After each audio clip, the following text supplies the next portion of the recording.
when there's panic in the streets of the U.S., then all currencies collapse. It's not just like the dollar collapses and the euro strengthens. I mean, the entire post-Bretton Woods system collapses. That's the dollar and everything, the entire pyramid.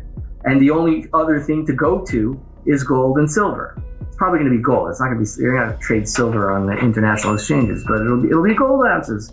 And it's going to be difficult to establish what the price is of gold in terms of other commodities, but initially, but it'll be established, because that's the only thing to do.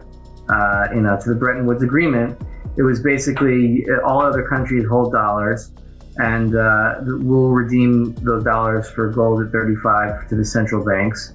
And then in 1971, by the time everyone had dollars and started to redeem them for gold because they're getting nervous, Nixon said, "Oh, no more. We're just going to take all the content out." But you still maintain basically the skeletal structure of the Bretton Woods Agreement without the content of it, right? It's like there was a mountain called Bretton Woods, and inside that mountain was gold, and now they dug out all the gold, put it somewhere else, and now you still have the mountain that's the same structure, or the pyramid, whatever it is.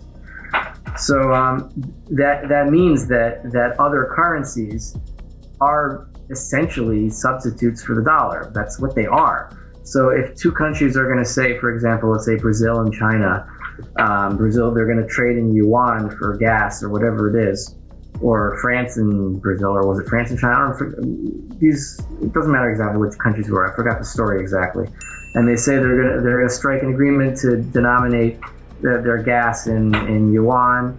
Then even if they do that, they're going to have to eventually take whatever currency that they got, and the one who's selling the gas, and sell it for dollars so they can make another trade. It always goes back to that, because if they don't do that, then exchange rates in the forex market get out of whack, and then their whole trade balance gets disturbed, and their whole economy has to change structure. That's the first thing. And the second thing is that it still is a dollar.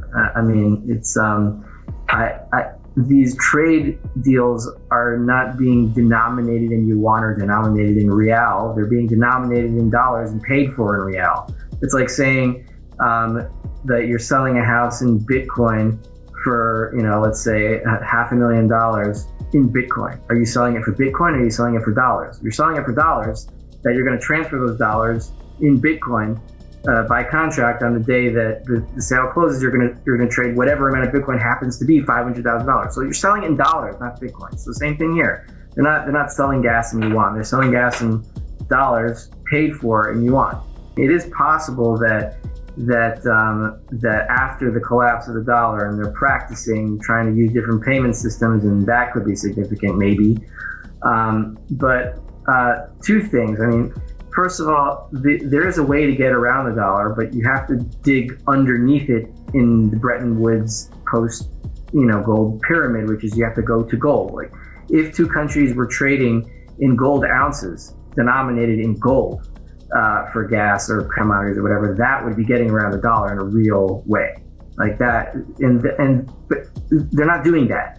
But they will have to do that when the dollar does collapse on the streets of the United States, and the average guy can't get, his groceries with whatever amount of dollars. So then it's not that foreign countries are going to abandon the dollar. It's just not going to work. So they're going to have to do something else. And they're not going to be able to use their own currencies, because their own currencies are all pegged to the dollar, whether within exchange windows or hard peg. I mean, most of them are exchange windows. Like when the euro reaches parity with the dollar, everyone gets nervous, and then they strengthen the euro, and has to stay between, let's say, I don't know, like $1.10 and $1.30 or whatever it is.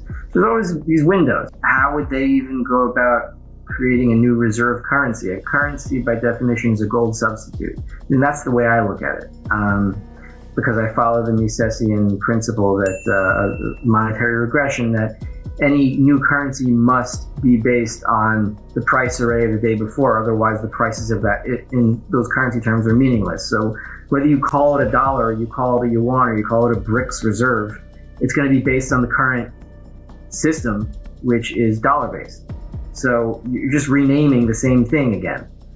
There's no escaping a currency regime where the dollar is the reserve currency, by changing to another currency. You have to go beneath the reserve currency to gold and silver. So I don't see much significance to this BRICS other than maybe payment systems that are being made between countries that are independent of the what do you call that banking, the SWIFT system or whatever the U.S. uses. So there's significance to other countries setting up other payment systems that they could use in the event the dollar collapses and they have to go to gold and find a way to trade gold with some kind of banking system. Fine, so that's significant, but it's not going to hurt the value of the dollar until the Americans themselves attack it. I'm not sure what the cause of any specific rally is. When I hear these kinds of questions, I usually turn to the technical analysts, but not just any technical analysts. I look at the technical analysts that have the right philosophy, that understand, what money is, and so they're not going to just rely on their, voodoo charts or whatever, but they have a strong, fundamental backing for what they're saying. And what I'm hearing is that there was an 8-year cycle low at around 1618 or 1620 or whatever it was in October. And now this is a new 8-year cycle for gold. And what's the foundation for an 8-year cycle? I'm not sure. I'm not a technical trader, but it seems to fit in with the pattern of gold. And you could say, debt cycles go in 7 years, 8 years, those kinds of cycles. So maybe it's legitimate. And in terms of exactly what's causing the rally now, I don't know. But I do know that this is that gold is not going to stay where it is for much longer. I mean, it's been in this area since 2011, and we're in a much more extreme monetary situation. I mean, we're from 1980 to 2000 when it went nowhere, and now it's been like 12, 13 years. So that's almost half the amount that it's been. It was down from 1980 to 2000 to 2008. And since we're in such a more extreme monetary environment, I think we're headed up from here. Exactly how fast, I'm not sure. But watch the housing market, watch mortgages, and when those buckle, a big leg is going to be taken out of the dollar, and gold is going to respond to that because gold really is the inverse of the dollar.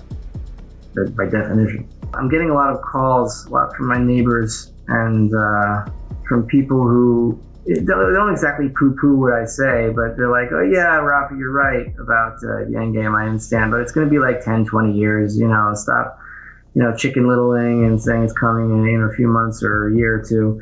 And now they're calling me and saying, Rafi, do you think it's okay to hold Apple? Do I hold too much Apple stock? I'm like, I wouldn't hold any Apple stock, but I'm not going to tell you what to do. But now you're calling me and you're saying you're a little bit nervous. Yeah, I'd be nervous if I were holding too much tech stocks. So I'm noticing these people that kind of blow me off. They're getting a little bit scared. And I'm getting word from my family, in the States that inflation is getting very difficult for them. And I'm starting to feel a little bit of the panic from people, especially if they're not earning enough income. So I don't know how much longer we have, but if you have extra cash, now is the time to accumulate more. I wouldn't wait for a pullback, is what I'm saying.